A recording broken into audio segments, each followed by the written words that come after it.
십계명을 잘 모르시는 분들도 십계명은 들어보셨을 거고요. 또 모세 이야기도 많이 들어보셨을 거고요. 또 출애굽 이야기도 많이 들어보셨을 겁니다. 그렇죠? 예. 십계명, 10가지 계명이라는 뜻입니다.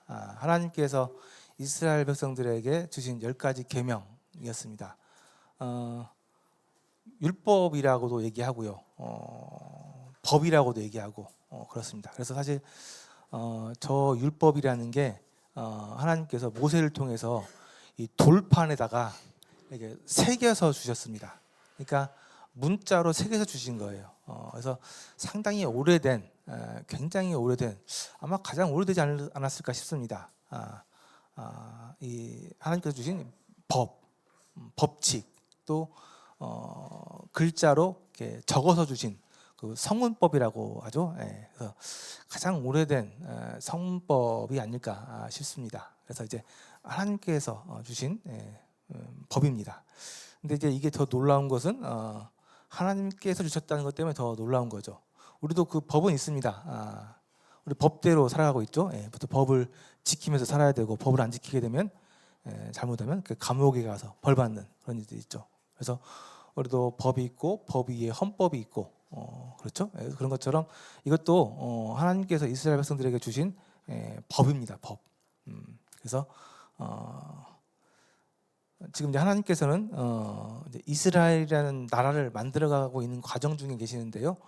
지난 시간에는 그 유월절 말씀드렸잖아요. 유월절을 통해서 이스라엘 백성들을 이제 그 애굽 땅, 그러니까 그 노예로 갇혀 있는 그 구속된 나라에서 자유로운 사람들을 이렇게 건져내셨습니다. 구출해내셨죠.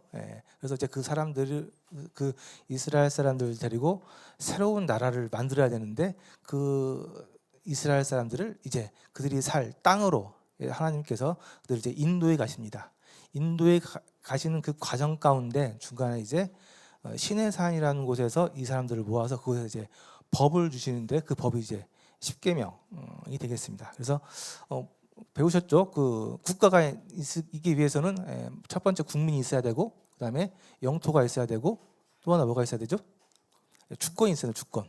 주권은 이제 보통 이제 그 헌법 에서 나오는데, 그러니까 좀 비유를 하자면은 이 율법은, 이 십계명은 이 나라가 되기 위한 그 헌법, 법, 그렇게 생각하시면 좀 이해가 쉬울 것 같습니다.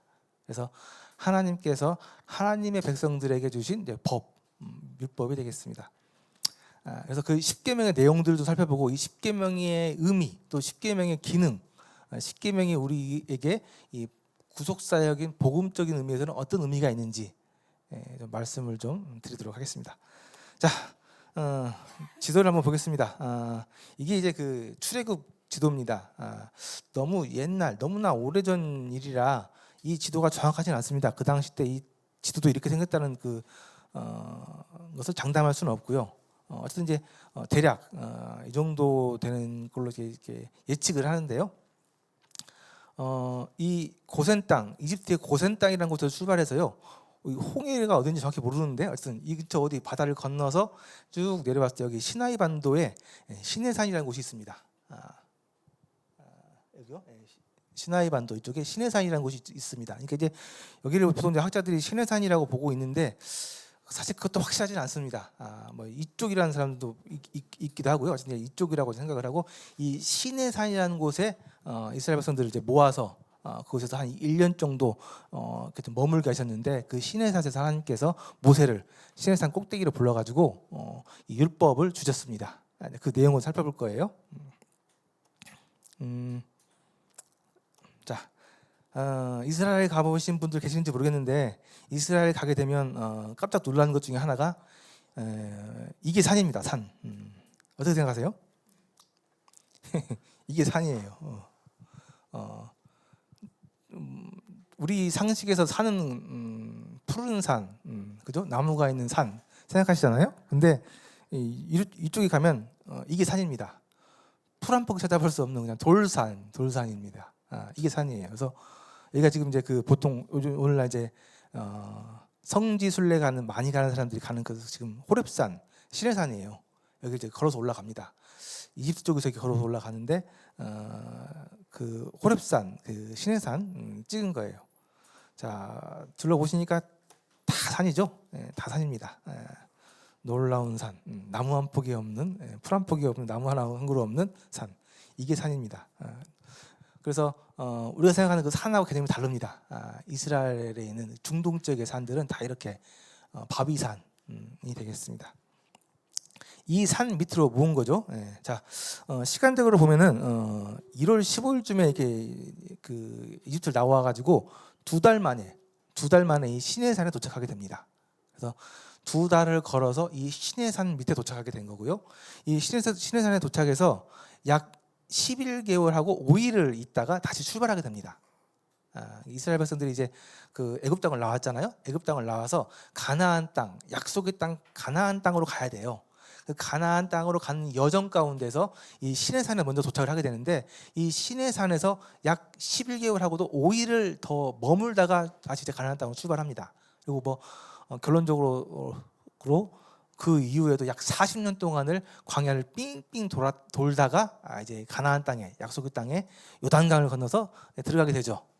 근데 이제 그 출발 초기를 보고 있는데요. 시내산에서 11개월 동안 시내산 밑에서 머물렀습니다. 도대체 11개월 동안 이 시내산 밑에서 뭘 했을까요? 크게 두 가지를 했는데요. 첫 번째는 하나님으로부터 율법을 받았습니다. 10계명 받았고요. 또 하나 뭐였을까요? 성막을 지었습니다. 성막을 짓고요. 그 다음에 이제 이 성막을 따라서 이제 이동하기 시작하신 거예요. 그래서 이 약 11개월 동안 하나님께서는 이스라엘 백성들을 이 시내산 밑으로 불렀고요. 이 시내산 밑에서 이 두 가지 일을 하신 다음에 그 다음에 이제 가나안 땅으로 출발하게 되는 겁니다. 그래서 오늘은 이 시내산 밑에서 있었던 일, 하나님으로부터 받았던 이 10계명에 대한 얘기를 나누도록 하겠습니다. 자, 시내산 밑에 이스라엘 백성들이 모였고요. 하나님께서 모세를 이 시내산 꼭대기로 불렀습니다. 모세가 하나님 앞에 올라가니 여호와께서 산에서 그를 불러 말씀하시되 너는 이같이 야곱의 집에 말하고 이스라엘 자손들에게 말하라. 내가 애굽 사람에게 어떻게 행하였음과 내가 어떻게 독수리 날개로 너희를 업어 내게로 인도하였음을 너희가 보았느니라.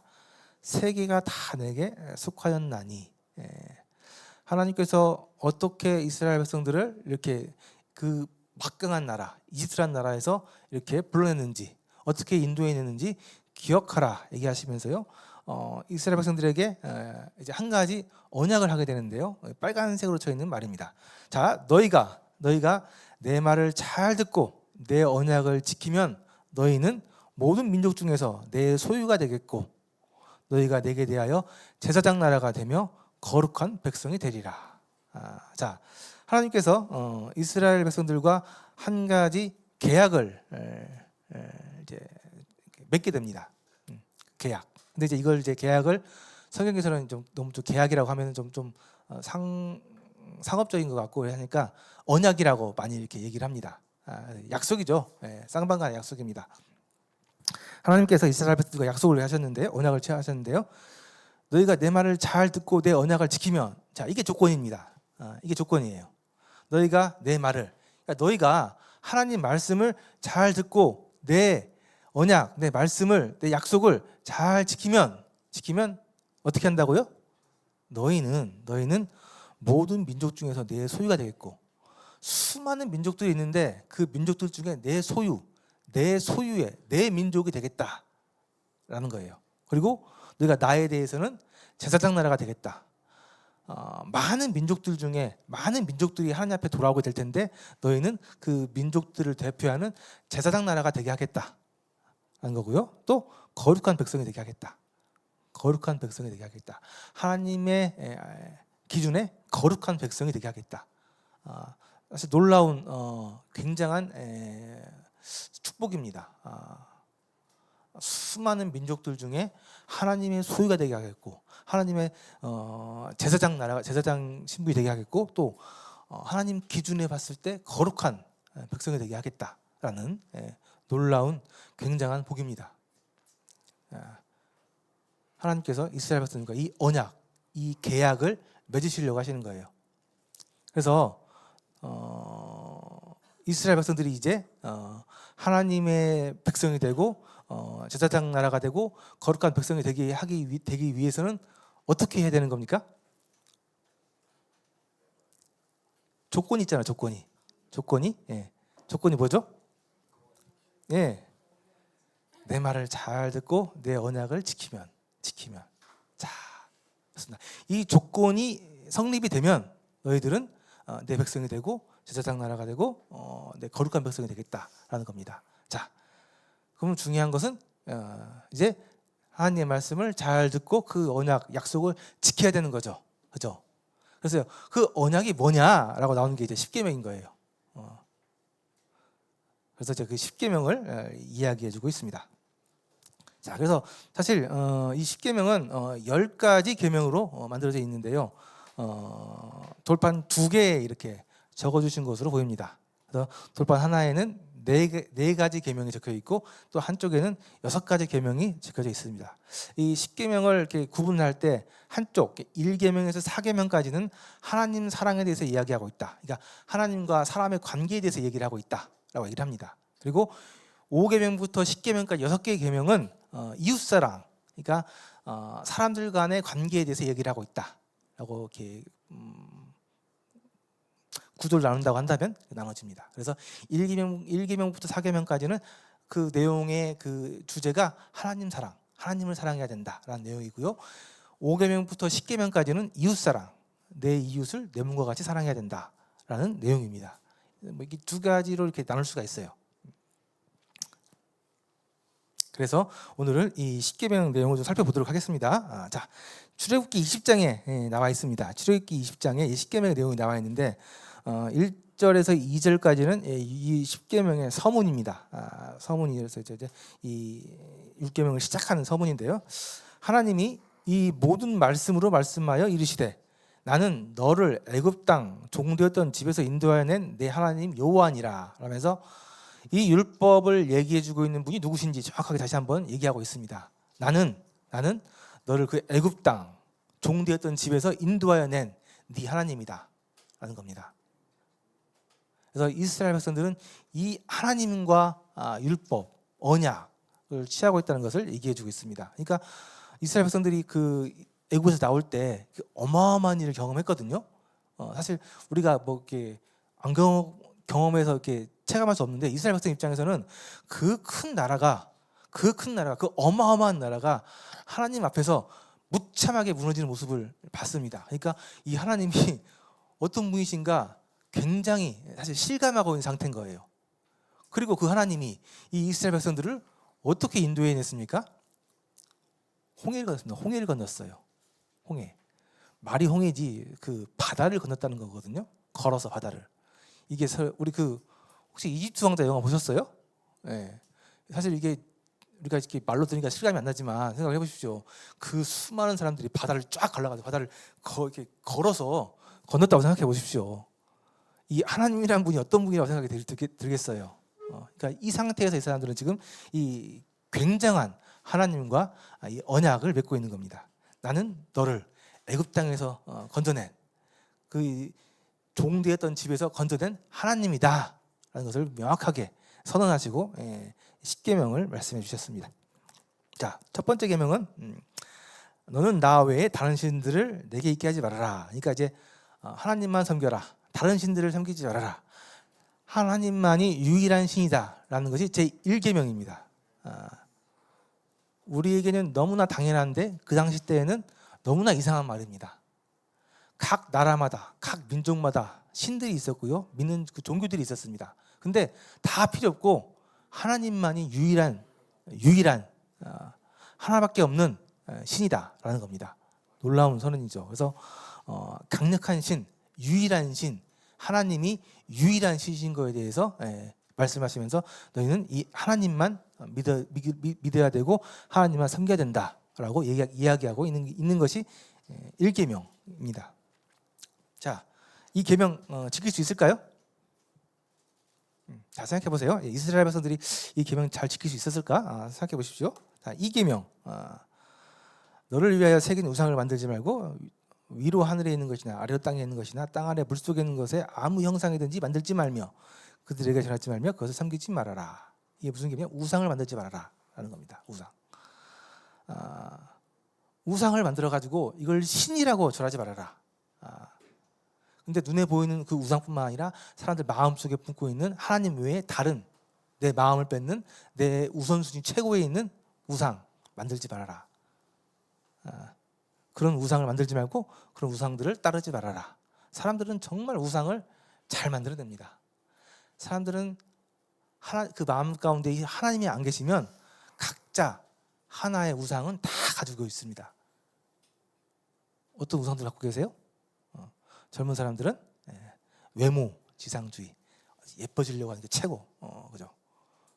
좀 이제 사회 진출해서 돈 버는 사람들은 돈이 최고의 우상이고, 그리고 연세가 좀 있으신 분들은 건강이 최고의 우상이고, 다 각자 사람마다 자기 우상들을 하나씩 품고 그 우상을 최고의 가치로 여기고 살아갑니다. 그게 하나님 없이 살아가는 사람들의 사실 현실입니다. 하나님께서는 우상을 섬기지 말아라. 하나님만이 우리의 유일한 최고의 가치다 라고 얘기하면서 우상 섬기지 말고 얘기하시고요. 세 번째, 하나님의 이름을 망령되이 일컫지 말아라. 하나님 앞에서 무리하게 행하지 말고 교만하지 말아라. 하나님에 대해서 존중하고 경배해라 라는 겁니다. 이것은 이제 아마 그 당시 때 하나님의 이름을 걸고 이것저것 많이 했습니다. 맹세도 하게 되고 뭐 많이 했는데 그런 거 하지 말라는 의미도 있고요. 그 안에 있는 내면의 의미는 하나님을 존중해라.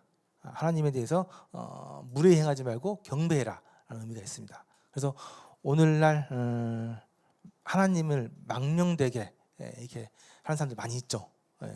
하나님을 모르기 때문에 그렇습니다. 하나님을 이렇게 너무 쉽게 얘기하고 또 쉽게 폄하하게 되고 그런 사람들 많이 있잖아요. 하나님 어디 있어? 있으면 보여줘봐. 요즘 막 그 기독교에 대한 그런 그 인식이 안 좋잖아요. 그러면서 하나님을 욕하는 사람들이 상당히 많이 있습니다. 아주 잘못된 위험한 일이죠. 하나님을 망령되이 여기지 말아라 얘기했고요. 네 번째는 안식일입니다. 안식일을 기억하여 거룩하게 여겨라, 지켜라. 그 당시 때는 안식일이죠. 근데 안식일의 목적은 사실은 이제 쉼입니다. 쉼. 일주일 중에 6일 동안 일하고 7째 날은 쉬어라. 그거예요. 쉬어라. 안식일에 대한 계명인데요. 이 안식일에는 어떤 의미가 있을까요? 안식일에는 우리는 보통 6일 동안 열심히 일하고 7일 7째 날에는 쉽니다. 쉬잖아요. 근데 그냥 쉬죠. 근데 하나님께서는 쉬면서 하나님을 기억하라라고 하는 것이 이 안식일의 의미입니다. 우리는 보통 이 6일 동안 열심히 일하죠. 열심히 일합니다. 내가 뭔가를 많이 합니다. 그죠? 그런데 더 이상 그만 일하고 아무것도 하지 말고 이제 여백, 하나님을 찾기 위한 하나님의 일하심을 보기 위한 여백으로 7일 안식일 아무것도 하지 말고 쉬어라 라는 겁니다. 우리의 힘으로 자꾸 뭐 하려고 하지 말고 이제 멈추고 하나님께 하시는 것을 봐라.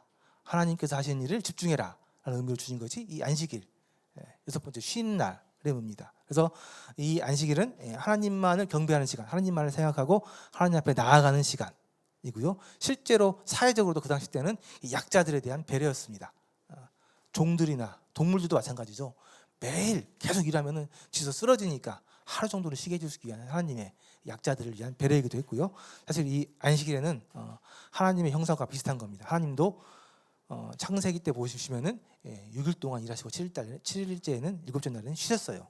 이게 이제 그 하나님의 안식일을 통해서 하나님을 기억하는, 하나님을 생각하는 하나님의 그 의도가 숨어 있는 안식일의 목적 개념입니다. 여기까지가 이제 하나님과 사람의 관계에 대한 계명입니다. 다음부터 5계명부터는 이제 사람 대 사람 사이의 관계에 대한 계명입니다. 부모를 공경해라. 부모를 공경해라. 무슨 의미가 있을까요? 사람들은 누구를 공경하는 게 참 어렵습니다. 누구한테 복종하는 게 참 어려워요.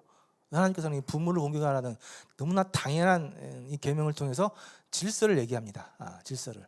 너보다 높은 사람들, 너보다 윗사람들에게 복종해야 된다. 얘기하고 있는 것이 이 부모를 공경해라. 제 5계명에 들어있는 의미입니다. 그래서 먼저 위에 있는 자들에 대한 순종, 복종, 자기만 섬기고 자기만 위하려고 하는 그 나쁜 습관이 있는, 성품이 있는 이 인간들에 대한 경계, 높은 자에 대한 그 순종, 경배를 얘기하고 있는 것이 이제 5계명의 내용이 되겠습니다.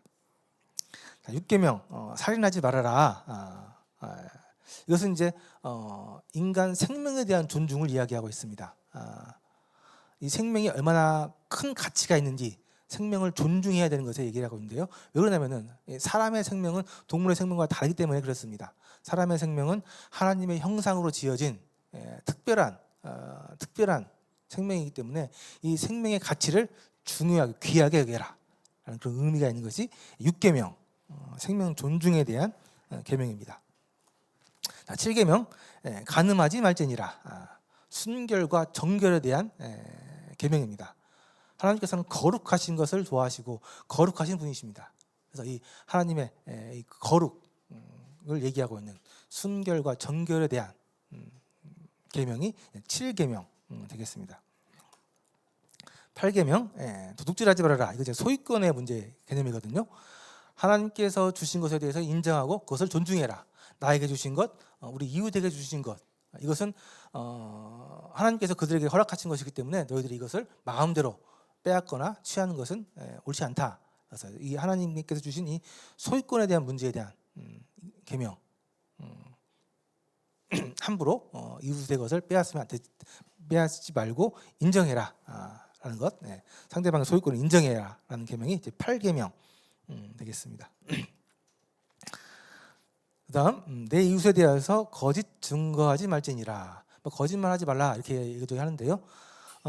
하나님께서 입술에 대한 경고입니다. 입 말로 하는 죄. 우리 삶 가운데 이 말이 얼마나 많은 악한 일들을 하고 있는가에 대해서 얘기하시는 거죠. 그래서 이 서로 막 이 입으로 말로 좋은 일 하고 좋은 말 하면 참 좋은데 그렇지 못한 일들이 너무나 많기 때문에 하나님께서 이렇게 서로 중상모략 같은 거 하지 말고 이렇게 입으로 죄를 짓지 말라 하는 의미의 이 말에 대한 경고의 계명이 이제 9째 계명이 되겠습니다.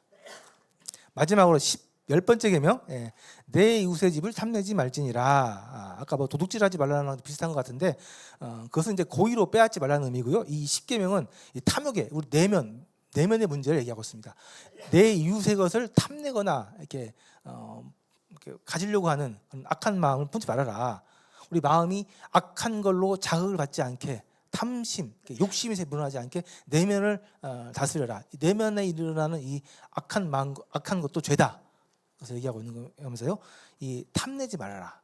탐심에 대해서 마지막으로 경고하면서 하나님께서 이 10계명을 마무리하고 계십니다. 자, 10가지 계명 말씀드렸는데요. 자, 이 10가지 계명 우리 다 지켜서 하나님의 그 계명에 대한 그 복, 은혜, 언약, 하나님의 언약을 우리가 지킬 수 있어야겠죠? 네, 있어야겠죠? 네. 자, 지킬 수 있을까요? 10가지 계명 지킬 수 있을까요? 난 지킬 수 있다. 한 명도 없어요? 이 10가지 계명 10가지인데 다 지킬 수 있다.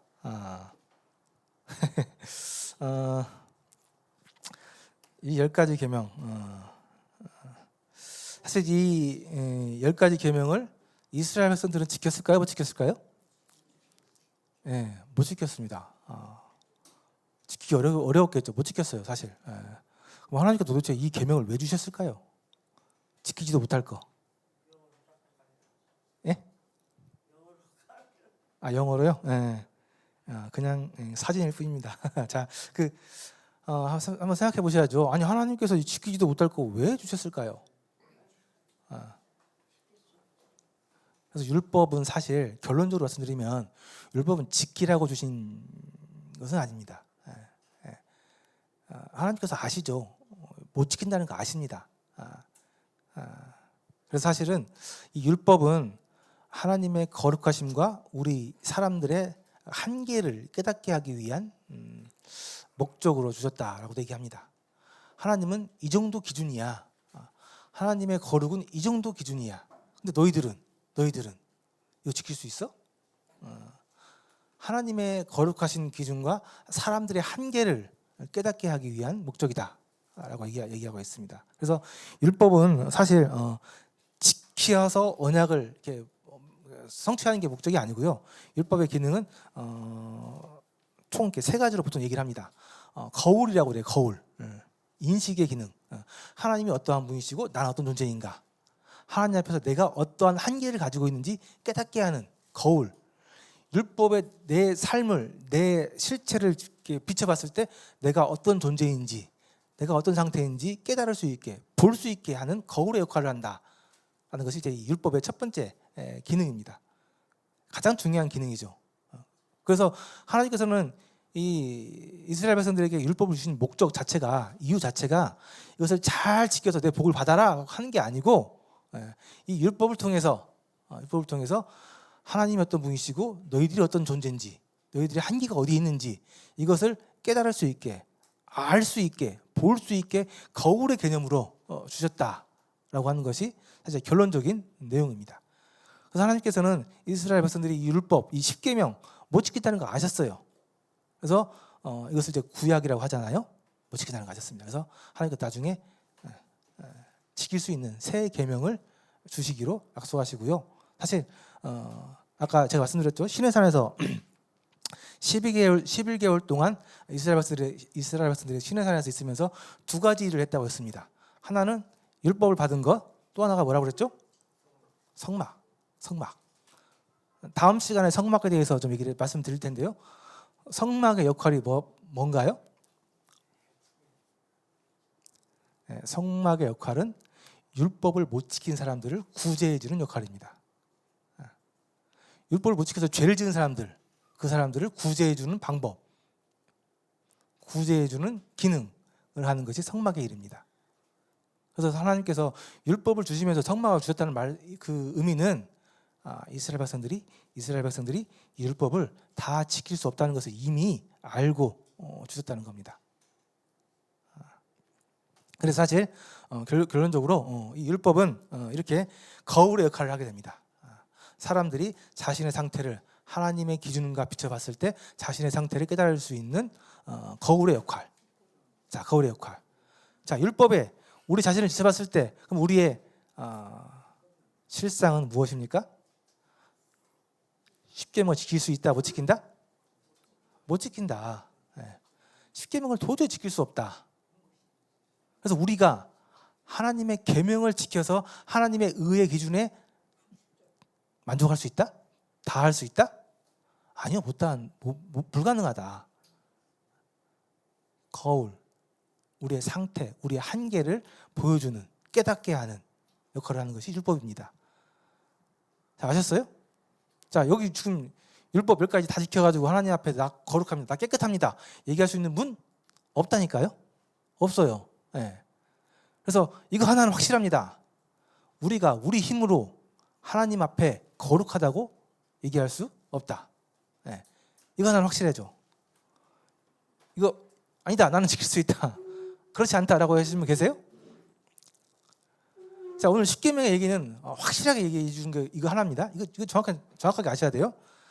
우리가 하나님의 약속, 계명을 지켜서, 하나님의 그 명령을 지켜서 하나님 앞에 나 떳떳합니다, 나 다 했어요, 나 의로운 사람이에요, 나 깨끗한 사람이에요, 착한 사람이에요 라고 얘기할 수 있다, 없다?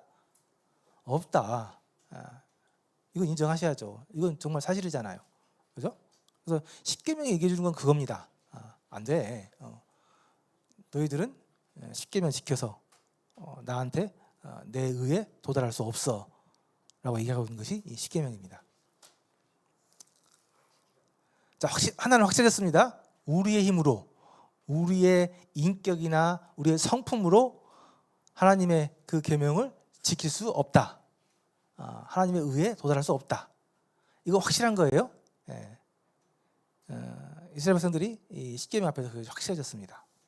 그래서 율법의 기능은 첫 번째는 거울이고요. 부수적으로 곱비의 역할도 하게 됩니다. 우리가 그래도 이 의로운 방향으로 가야 되는 것에 대해서 우리를 강제하는 역할이 있습니다. 지켜야 되니까. 다 지킬 수는 없어도 우리를 이렇게 지키게 하는 그런 강제, 곱비의 역할이라고 하는데, 우리를 이렇게 몰아가는, 우리를 이렇게 지키도록 이렇게 도와주는 기능이 있습니다. 법이 하는 일이 그런 역할이잖아요. 법을 지켜야 하게 하는, 강제하는 역할. 그리고 또 우리가 하나님의 기준에 맞춰서 그 방향으로, 그 선한 방향으로 가야 한다는 그 안내자 역할도 하게 되는 것이 율법 역할입니다. 그래서 율법이 못 지키기 때문에 쓸데없어, 그건 아니라는 거예요. 하나님의 기준에 대해서 말씀해 줬고 그 기준에 우리를 인도하는 방향은 제시해 주는 그런 역할을 하는 거죠. 그래서 율법이 쓸모없다? 그러지 않습니다. 나중에 예수님께서 오셨을 때도 율법을 폐하려고 오지 않으셨다고 얘기했어요. 뭐 나중에 얘기하지만 예수님께서는 이 땅에 오시면서 내가 율법을 폐하려고 온 게 아니고 율법을 없애려 온 게 아니고 뭐라고 하셨어요? 율법을 완성하러 오셨다고 얘기합니다. 완성. 뒤에 말씀드리고요. 자, 그래서 야고보서에 나와 있습니다. 누구든지 온 율법을 지키다가 그 하나를 범하면 모두 범한 자가 되나니 간음하지 말라 하시니가 또한 살인하지 말라 하셨은즉 내가 비록 간음하지 아니하였더라도 살인하면 율법을 범한 자가 되느니라. 하나님의 기준에 있어서 이 10계명 중에 9가지 지키고 하나 못 지킨 건 통과.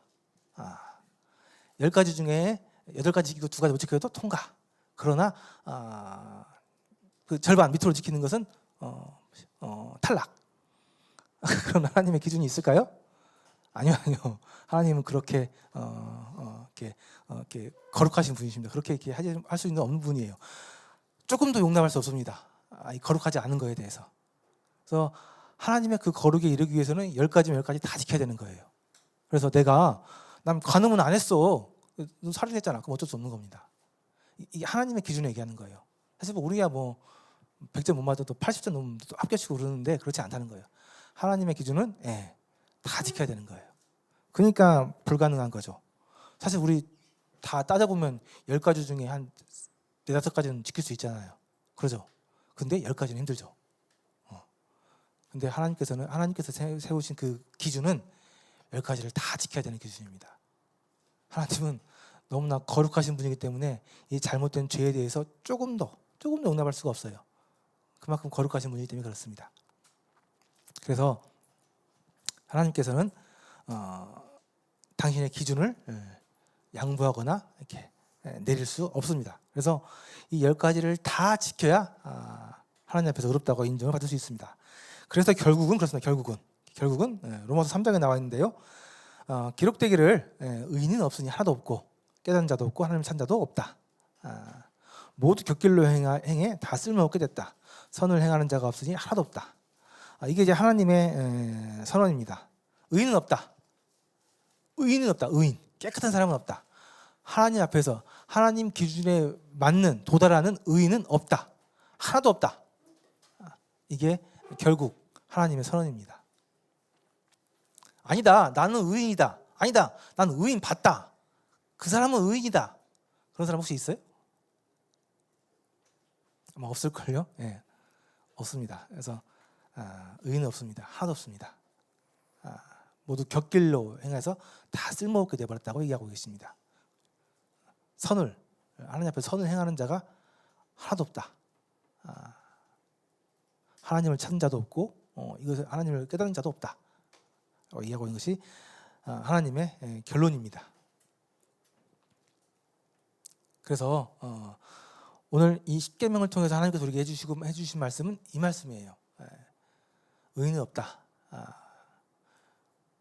자기 스스로, 자기 능력으로, 자기 힘으로 의인이라고 칭찬을 받을 수 있는, 하나님 앞에서 너는 의인이야 라고 인정받을 수 있는 사람은 한 명도 없다. 한 명도 없다. 인류의 역사상 그 오랜 시간 동안 그 수많은 사람들 중에 그래도 한 명은 있겠지. 아니, 없다. 없다. 이것이 하나님의 선언입니다.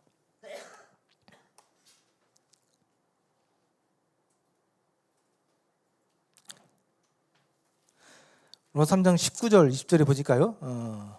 우리가 알거니와 무릇 율법이 말하는 바는, 그러니까 이 율법이 주시는 의미는 율법 아래에 있는 자들에게 말하는 것이니 이는 모든 입을 막고 온 세상으로 하나님의 심판 아래에 있게 하려 함이라.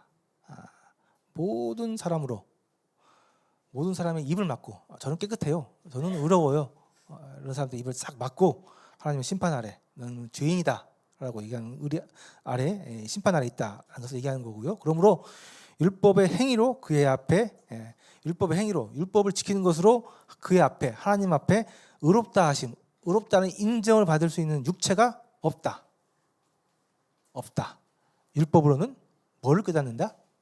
죄를 깨닫는다. 이게 율법의 역할이다. 율법은 죄를 깨닫게 되고 이게 죄구나. 그리고 또 나아가서 내가 이 죄를 짓고 있는 죄인이구나.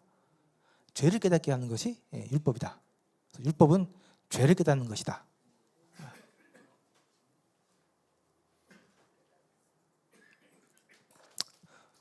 자, 율법의 역할을 정확하게 아시겠죠 이제? 자, 그래서 하나님께서는 이스라엘 백성들에게 이 10계명을 내려주면서 그들에게 너희들 이거 언약을 맺었는데 너희들 이거 지키면 내 백성이 될 거야 라고 했어요. 그리고 사실 모세를 통해서 이스라엘 백성들에게 물어봅니다. 너희들 이거 지킬 수 있겠냐? 물어봤어요. 이스라엘 백성들이 뭐라고 하는지 아세요? 지킬 수 있다고 얘기했어요. 지킬 수 있다고. 근데 금방 탄로났죠. 금방 탄로났습니다. 못 지킨다는 걸 그들이 금방 깨달았습니다. 그래서 하나님께서 그 율법을 못 지켜서 또 죄를 지은 그 사람들을 구제하기 위한 방법으로 다음 준비하신 것이 성막입니다. 성막. 죄 지은 사람들이 성막에 와서 그 지은 죄를 사함받는, 해결받는 그 역할을 하는 것이 성막입니다. 하나님께서는 이 죄 지은 사람들을 구출하기 위한 계획을 이미 다 세워놓고 그 일을 준비하셨던 겁니다. 그래서 이 10계명은 우리에게 죄를 깨닫게 하게 되고요. 이 율법의 한계를 깨닫게 하게 됩니다. 그러니까 율법은 우리는 결국 우리에게 죄를 깨닫게 할 뿐이지 우리를 의롭게 하지는 못합니다. 그렇죠? 율법의 한계예요. 죄가 뭔지 죄를 깨닫게 하기는 하지만 우리를 의롭게 하지는 못해요. 율법의 한계입니다. 그래서 율법을 아까 제가 예수님께서 뭐라고 하셨죠? 폐하러 오지 않고 뭐하러 왔다고요? 완성하러 왔다. 그게 무슨 의미인지 아시겠어요? 율법에 한계가 있습니다. 율법이 사람들을 의롭게 하지 못해요. 그렇죠? 그래서 율법의 한계. 근데 하나님께서 그 율법을 예수님께서 이 땅에 오셔가지고 그 율법을 완성하시겠다는 거예요. 무슨 말인지 이해 가세요? 이 율법이 이제 완성해서 너희들을 의롭게 할 수 있게 하겠다. 그래서 예수님께서는 이 땅에 오셔서 내가 율법을 폐하러 온 게 아니고 율법이 하지 못하는 거, 율법의 한계, 사람들을 의롭게 하지는 못하는 그 한계를 완성하겠다. 율법을 완성하러 오셨다라고 얘기하신 거예요. 그래서 예수님의 역할은 율법을 완성하는 겁니다. 그래서 오늘 이 시간에 율법의 한계를 이야기하고 옵니다. 그래서 마태복음에 보면 아까 얘기한 것처럼 내가 율법이나 선지자를 폐하러 온 줄로 생각하지 말아라. 폐하러 온 것이 아니요 완전하게 하려 왔다. 완전하게 하려 왔다. 이 율법에 한계가 있는데 이 한계를 극복해서 이 율법이 못하는 것을 하게 하겠다. 완전하게 하게 했다. 사실 정말 이거 놀라운 얘기죠. 그 의미를 좀 잘 알면 굉장히 놀라운 말씀인데요. 율법이 못하는 것을 예수님이 하시겠다라는 말입니다. 그래서 예수님이 또 뭐라고 하셨냐면은 그 계명, 옛날 그 계명은 불완전하고 한계가 있는데 내가 새 계명을 너에게 주겠다라고 얘기하십니다. 예수님께서. 그래서 혹시 예수님께서 새 계명 뭐라고 하셨는지 아세요? 요한복음에 나와 있는 말씀인데 새 계명을 너에게 주노니 서로 사랑하라. 서로 사랑하라. 내가 너희를 사랑한 것 같이 너희도 서로 사랑해라. 율법은 옛날 그 계명, 옛날 계명 율법은 뭐 해라 했지만 새로운 계명, 예수님께 주시는 새로운 계명은 사랑해라. 사랑. 사랑으로 이 일을 이루겠다는 것을 예수님께서 말씀해 주신 겁니다. 사랑으로. 무엇을 해서가 아니고 사랑으로 이 일을 이루겠다. 그래서 예수님의 그 구속 사역은 사랑에 기반해서 사랑으로 이 일을 해결하게 됩니다. 그래서 새 계명은 내가 너희를 사랑하고 너희도 서로 사랑해라 라는 계명으로 우리에게 주어지게 되는 겁니다. 자, 그래서 그 예수님의 그 새로운 계명은 나중에 더 정확하게 말씀드리고요. 자, 그래서 오늘은 이 율법에 대해서 배우셨습니다. 율법이 하는 역할 그 점 말씀드린데요. 딴 건 몰라도 이거 딱 하나만 우리 좀 인정하고 같이 인정하십시다. 인정하십시다. 우리는 하나님 앞에 우리의 능력으로, 우리의 힘으로, 우리의 인격으로 의롭다라는 인정을 받을 수 없다. 내가 그 율법을 다 지켜서 하나님의 의에 도달할 수 없다. 세상에 어떠한 사람도, 한 사람도 그 율법을 다 지켜서 하나님 앞에 의롭다는 인증을 받을 수 있는 사람이 없다라는 겁니다. 그럼 어떻게 해야 될까요? 어떻게 해야 될까요? 다른 방법을 찾아야 됩니다. 다른 방법. 하나님 앞에 의롭다함을 우리는 얻어야 되고요. 우리는 의로워져야 하나님의 기준에 달할 수 있고 하나님 앞에 나아갈 수 있습니다. 근데 우리의 힘으로 안 돼요. 어떻게 해야 될까요? 다른 방법을 찾아야 됩니다. 그 다른 방법이 성막에 나와 있습니다. 성막에. 그래서 다음 시간에 이 성막에 나와 있는 그 제사를 통해서 하나님께서 제시해 주신, 하나님께서 우리에게 주신 진짜 방법, 하나님 앞에 나아가는 진짜 가능한 방법, 그 방법이 무엇인지 다시 한번 살펴보도록 하겠습니다. 오늘날도 수많은 사람들이 의로워지기 위해서, 의에 도달하기 위해서 자기를 수련하고 자기를 깎고 눌러서 선한 일을 행하고 옳은 일을 행하고 많은 덕을 쌓고 이들 하고 있는데, 하나님께서 말씀하신 것은 그거 안 된다. 그거는 안 돼. 그걸로는 하나님 앞에 나올 수 없어 라고 다시 한번 얘기해 주고 있습니다. 근데 이걸 너무나 많이 몰라요. 오늘도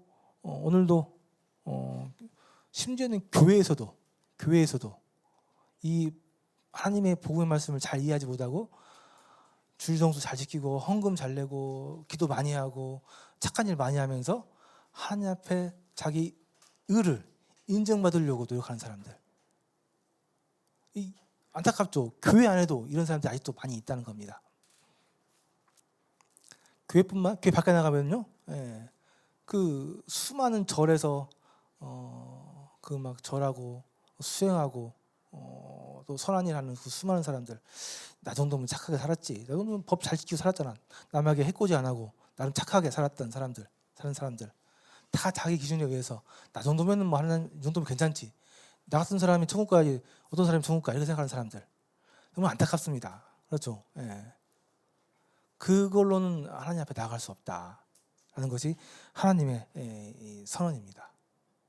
그래서 다른 방법, 하나님께서 제시해 주신 다른 방법으로 하나님 앞에 나아가야 된다라는 것이 성경의 가르침이고요. 그래서 10계명은 우리의 이 한계, 죄를 깨닫는 것에 거기까지 역할이다 라는 말씀드리고요.